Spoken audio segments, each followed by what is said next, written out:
Hello friends, Radhe Radhe. आप सभी का बांके बिहारी आशीर्वाद चैनल में स्वागत है। आज की इस वीडियो में हम जानेंगे प्रदोष व्रत कैसे करना चाहिए, प्रदोष व्रत का क्या महत्व होता है और इसके नियम क्या हैं और पूजा किस समय करनी चाहिए। प्रदोष व्रत प्रत्येक महीने की त्रयोदशी तिथि को रखा जाता है। इस दिन भगवान शंकर की पूजा विधि के अनुसार की जाती है। प्रदोष व्रत क्या होता है और कैसे करें, आइए इसकी संपूर्ण जानकारी आज हम सुनेंगे। सनातन धर्म में प्रदोष व्रत का बड़ा महत्व होता है, जो प्रत्येक महीने की त्रयोदशी तिथि को आता है। इसमें शिव जी की पूजा प्रदोष काल में सबसे उत्तम मानी जाती है। मान्यताओं के अनुसार प्रदोष व्रत रखने से व्यक्ति के 2 गाय दान करने के बराबर पुण्य मिलता है। प्रदोष व्रत शुक्ल पक्ष और कृष्ण पक्ष की दोनों त्रयोदशी में रखा जाता है।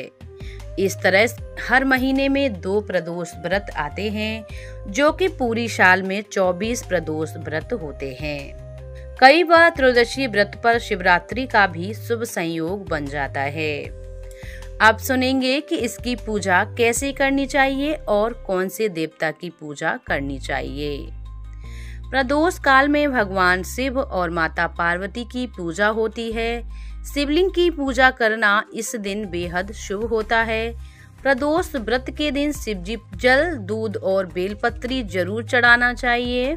प्रदोष व्रत पूजा का सबसे शुभ समय होता है प्रदोष काल, यानी सूर्यास्त से 45 मिनट पूर्व सूर्यास्त के 45 मिनट बाद तक रहता है। सरल शब्दों में समझे, सूर्यास्त के बाद और रात्रि के आने से पहले का समय प्रदोष काल कहलाता है। प्रदोष व्रत के दिन सुबह जल्दी उठकर स्नान करें।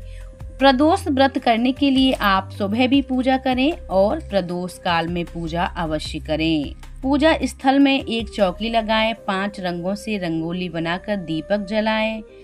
पूर्व और उत्तर दिशा की तरफ मुंह करके बैठ जाएं। भगवान शिव का पार्थिव शिवलिंग बनाकर रुद्राभिषेक करें।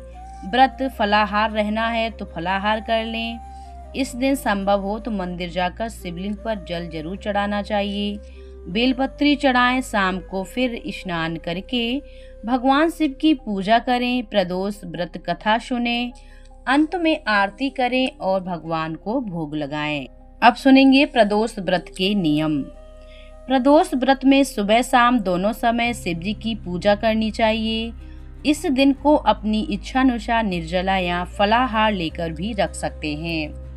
आप कोई भी व्रत शुरू करें, पहले दिन से ही जो भी नियम बनाए गए हैं उन्हीं नियमों का सारे व्रत में पालन करना चाहिए। आपको सोच लेना है कि हमें फलाहार रहना है या निर्जला।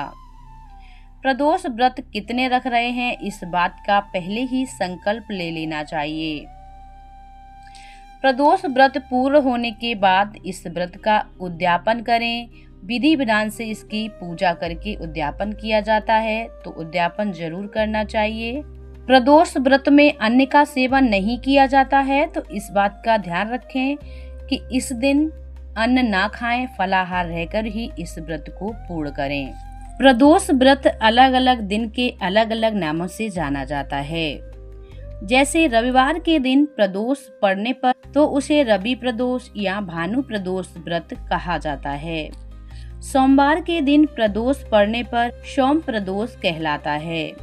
इस प्रदोष व्रत को करने से मनोवांछित फल की प्राप्ति होती है। चंद्रमा कमजोर है तो इस व्रत को करने से चंद्रमा मजबूत होता है। मंगलवार के दिन प्रदोष पड़ने पर प्रदोष व्रत और भौम प्रदोष व्रत कहलाता है। बुधवार के दिन आने वाले प्रदोष व्रत को सौम्यवारा प्रदोष कहलाता है। गुरुवार प्रदोष व्रत को गुरुवारा प्रदोष व्रत कहते हैं। शनिवार के दिन प्रदोष व्रत पड़ने पर शनि प्रदोष व्रत कहलाता है। तो ये है प्रदोष करने की विधि और नियम। ये जानकारी आप लोगों को कैसी लगी, हमें कमेंट करके जरूर बताइएगा। चैनल पर पहली बार आए हैं तो हमारे चैनल को सब्सक्राइब जरूर करें। चलिए मिलते हैं अगली वीडियो में, तब तक के लिए राधे राधे। ओम नमः शिवाय।